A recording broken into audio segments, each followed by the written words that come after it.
Last year in April, I was here in the United States to launch the paperback publication of my book, A Human Being Died That Night. I was interviewed on one of the NPR live shows about the South African election and my country's peaceful transition to democracy. At some point in my conversation with the host, the lines were opened to allow listeners to share their views. One of the callers was a woman who questioned the significance of the Truth and Reconciliation Commission in the lives of Blacks in South Africa. She went on to express her discontent with discussions at the time in Northern Ireland about the possibility of introducing a process similar to the South African TRC.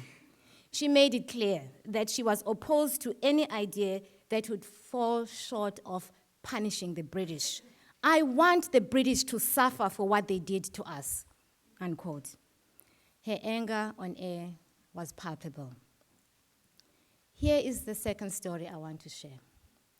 A couple of months ago, I was at a restaurant in Constantia, one of Cape Town's suburbs. I had gone to the ladies' room when I heard a woman shouting in one of the bathrooms, "You are not getting off the toilet until you wee-wee."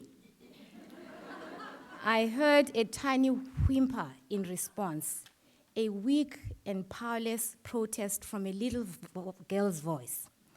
But the woman shot back, "Jessica, do you hear me? I am going to leave you here unless you do a wee-wee." The shouting went on like this until I emerged from the small bathroom. Jessica and mother were now outside in the common space of the bathroom. Jessica, a beautiful little girl of about 2, maybe 2.5, dressed in pink and apparently having been forced on the floor by the mother, was now crying. The mother continued to scream at her. "We are not going to have another accident out there. I'm leaving you on this floor unless you go back there and do a wee-wee." I left the ladies' room, fighting at once an urge and resistance to offer advice that I thought could save the beautiful little girl from a mother's wrath, and perhaps also save the adult mother from the wrath of the child in her.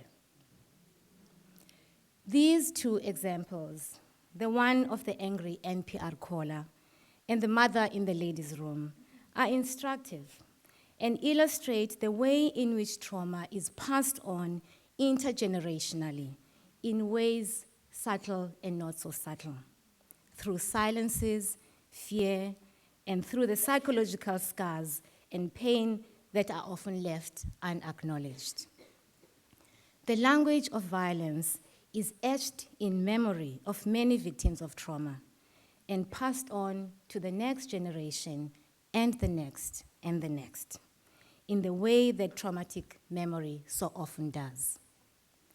The stories illustrate how the repetition of trauma can blur the distinction between victim and perpetrator, and the power of trauma to produce itself through repetition by its victims, and especially through vengeful and destructive engagement with the victim's relational environment.